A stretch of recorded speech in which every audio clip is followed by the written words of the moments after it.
నెల్లూరు జిల్లా రాపూరులోని స్థానిక గ్రంథాలయాన్ని జిల్లా గ్రంథాలయ సంస్థ చైర్పర్సన్ మేకపాటి శాంతికుమారి సందర్శించారు. గ్రంథాలయంలోని పలు విభాగాలను పరిశీలించి పుస్తకాల నిర్వహణ, రికార్డుల నిర్వహణపై సమీక్ష నిర్వహించారు. గ్రంథాలయంలో అందుబాటులో ఉన్న పుస్తకాలు, దినపత్రికలు, రీడింగ్ రూమ్ వసతులను మేకపాటి శాంతికుమారి పరిశీలించారు. హాజరు పట్టికలు, పుస్తకాల పంపిణీ రికార్డులు, నిర్వహణ రిజిస్టర్లను స్వయంగా తనిఖీ చేసి సిబ్బందికి పలు సూచనలు చేశారు. గ్రంథాలయాన్ని సందర్శించే విద్యార్థులు, పోటీ పరీక్షల అభ్యర్థులు, పాఠకులకు ఎలాంటి ఇబ్బందులు తలెత్తకుండా మెరుగైన సదుపాయాలు కల్పించాలని ఆదేశించారు. నెల్లూరు జిల్లా రాపూరులోని స్థానిక గ్రంథాలయాన్ని జిల్లా గ్రంథాలయ సంస్థ చైర్పర్సన్ మేకపాటి శాంతికుమారి సందర్శించారు. గ్రంథాలయంలోని పలు విభాగాలను పరిశీలించి పుస్తకాల నిర్వహణ, రికార్డుల నిర్వహణపై సమీక్ష నిర్వహించారు. గ్రంథాలయంలో అందుబాటులో ఉన్న పుస్తకాలు, దినపత్రికలు, రీడింగ్ రూమ్ వసతులను మేకపాటి శాంతికుమారి పరిశీలించారు. హాజరు పట్టికలు, పుస్తకాల పంపిణీ రికార్డులు, నిర్వహణ రిజిస్టర్లను స్వయంగా తనిఖీ చేసి సిబ్బందికి పలు సూచనలు చేశారు. గ్రంథాలయాన్ని సందర్శించే విద్యార్థులు, పోటీ పరీక్షల అభ్యర్థులు, పాఠకులకు ఎలాంటి ఇబ్బందులు తలెత్తకుండా మెరుగైన సదుపాయాలు కల్పించాలని ఆదేశించారు.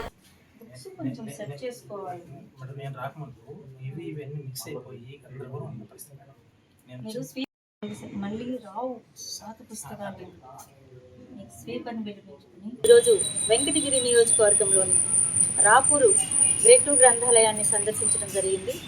ఈ గ్రంథాలయం కంప్లీట్గా డెమాలిష్ అయ్యే పరిస్థితికి వచ్చేసింది, కూలిపోయే స్థితిలో ఉంది. ఇక వర్షం పడితే కంప్లీట్గా మొత్తం తడిచిపోతుంది. పాఠకులు చాలా ఇబ్బంది పడే పరిస్థితిలో ఉంది, పుస్తకాలన్నీ తడిచిపోయే పరిస్థితిలో ఉంది. మరి గ్రంథాలయాలు అంటే జ్ఞానానికి నిలయాలు అని మనం ఎన్నోసార్లు చెప్పుకున్నాం, విన్నాం. అటువంటి గ్రంథాలయాలు ఈ పొద్దు దీనావస్థ స్థితికి చేరుకున్నాయి. మరి గత ప్రభుత్వం ఏం చేసిందో నాకైతే తెలియలేదు, కానీ 5 సంవత్సరాల పరిపాలనలో ఒక్క గ్రంథాలయానికైనా మరమ్మతులు చేశారా అని అడుగుతా ఉన్నా. అభివృద్ధి గురించి మాట్లాడతారు, ఏం మాట్లాడతారు అభివృద్ధి గురించి? ఒక అన్ని వ్యవస్థలతో పాటు గ్రంథాలయ వ్యవస్థ కూడా ఇంపార్టెంట్ కాదా అని అడుగుతాను. మరి ఈరోజు ఎక్కడ చూసినా, నేను జిల్లాలో పర్యటించి ప్రతి గ్రంథాలయంలో కూడా ఇన్ని సమస్యలు ఉన్నాయంటే మీరేం ఉద్ధరించినట్టు? అభివృద్ధి చేస్తున్న చంద్రబాబు నాయుడు గారిని ప్రశ్నిస్తున్నారు అన్ని విధాలా. ఇప్పుడు మీరు చేసిన అభివృద్ధి ఏందని నేను అడుగుతున్నా. ప్రతి చోట, ప్రతి గ్రంథాలయం వర్షానికి తడిచిపోవడం, పుస్తకాలు పాడైపోవడం, చెదలుబట్టిపోయే పరిస్థితిలో గ్రంథాలయ వ్యవస్థను వదిలేసి వెళ్ళారు. మరి ఇప్పుడు మా ముఖ్యమంత్రి గారు మరి ఇంత దీనావస్థ స్థితిలో ఉన్నటువంటి గ్రంథాలయాల మీద దృష్టి పెట్టడం అభినందనీయం. కూటమి ప్రభుత్వం ఏర్పడ్డాకే ఈ గ్రంథాలయాల వ్యవస్థ వెలుగులోకి వచ్చింది. మరి చదువుకున్న వారు అయి ఉండుంటే, గొప్ప జ్ఞానవంతులు అయి ఉంటే గ్రంథాలయం గురించి 1% అయినా ఆలోచించాలి కదా. ఇన్ని విధాలుగా ఇన్ని గ్రంథాలయాలు, 1 కాదు, 2 కాదు, 3 కాదు, 62 గ్రంథాలయాలు ఉంటే ఒక 3, 4 తప్ప అవి కొత్తగా కట్టించినవి, మిగిలినవన్నీ కూడా ఇదే పరిస్థితికి చేరుకున్నాయి. మరి మా నాయకులు లోకేష్ బాబు గారు మంగళగిరిలో డిజిటల్ గ్రంథాలయాన్ని ప్రారంభించినట్టు జిల్లాకి ఒక డిజిటల్ గ్రంథాలయం కావాలని మరి వారు మాకు సూచించడం జరిగింది. ఇంత అభివృద్ధి జరుగుతుంటే, అభివృద్ధి సంక్షేమం అనే బాటలో పయనిస్తుంటే ప్రభుత్వం మీద మరి ఇన్ని విమర్శలు ఎందుకు చేస్తున్నారో మాకు అర్థం కావట్లేదు. ఒక గ్రంథాలయ చైర్మన్గా నేను అడుగుతూ ఉన్నా. చాలా బాధ కలుగుతుంది. ఎక్కడికి వచ్చినా ఇదే బాధ. చూడండి ఎంత దీనావస్థ స్థితిలో ఉందో. మరి మీడియా సోదరులే చెప్తున్నారు మేము ఎన్నో కథనాలు రాశామని. ఏమైంది? కాబట్టి ఇప్పుడు ఈ పరిస్థితుల్లో మా ప్రభుత్వంలోనే గ్రంథాలయాల అభివృద్ధి చెందుతాయని నేను తెలియజేసుకుంటాను.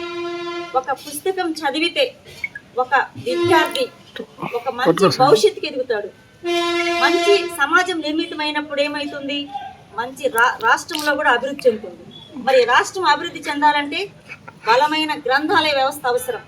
కాబట్టి చంద్రబాబు నాయుడు గారు ముందంతస్తు చూపు గలవారు. కాబట్టి ఈ పొద్దు గ్రంథాలయాలకు ఆధునీకరణతో గ్రంథాలయాల్ని సరికొత్త గ్రంథాలయాలుగా మార్చబోతున్నారు. అమరావతిలో కూడా పెద్ద గ్రంథాలయాన్ని నిర్మించబోతున్నారు. మరి మంగళగిరిలో కూడా గ్రంథాలయాన్ని ఓపెన్ చేశారు. అదేవిధంగా ఉదయగిరిలో కూడా మేము డిజిటల్ గ్రంథాలయాన్ని ఓపెన్ చేయబోతున్నాం. ఈ విధంగా ఈ పొద్దు గ్రంథాలయాలకు కొత్త అభివృద్ధి, కొత్త అవకాశాలు వచ్చి మరి గ్రంథాలయాల్ని అభివృద్ధి దిశలో నడిపిస్తున్నారంటే ఇది చంద్రబాబు నాయుడు గారి యొక్క సుపరిపాలనకు ప్రత్యక్ష నిదర్శనం అని నేను తెలియజేసుకుంటూ ఉన్నాను. అదేవిధంగా ప్రజలు కూడా గ్రంథాలయానికి భాగస్వాములు కావాలి. అందరూ కూడా విద్యార్థులకి గ్రంథాలయం మార్గదర్శకం.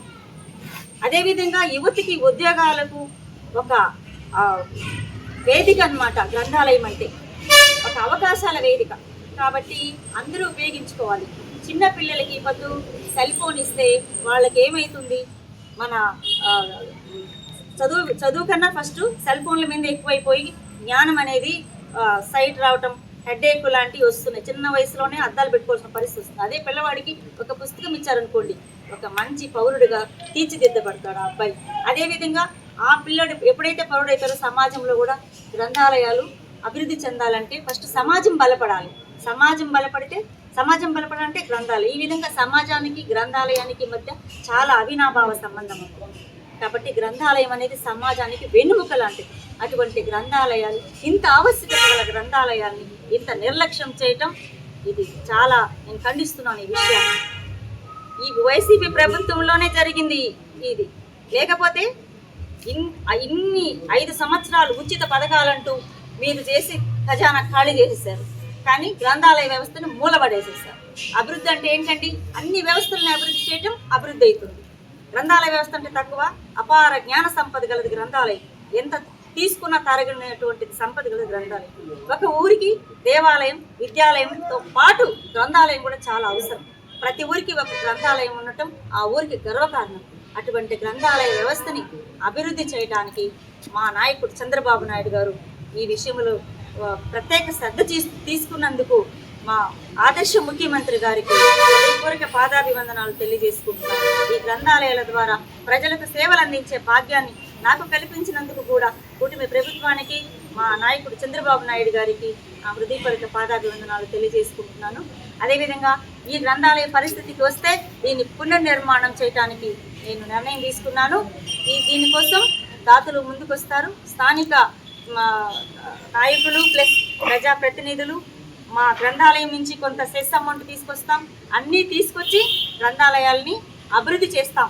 త్వరలో 1 సంవత్సరంలో కొన్ని కనీస అవసరాలు, మౌలిక అవసరాలు అలాంటివి ఏర్పాటు చేస్తాం. తర్వాత ఈ 4 years అయిపోయిన తర్వాత, అంటే మా పీరియడ్లోనే ప్రతి గ్రంథాలయాన్ని, నెల్లూరు జిల్లాలో ఉండేటువంటి ప్రతి గ్రంథాలయాన్ని నేను అభివృద్ధి చేసి చూపిస్తామని ఈ మూలంగా మీకు తెలియజేసుకుంటూ, ఈ గ్రంథాలయాల యొక్క సమాచారం, ఈ గ్రంథాలయాల గురించి ప్రత్యేకంగా మీడియా మిత్రులు, మీడియా చాలా ఇంట్రెస్ట్ చూపిస్తున్నారు.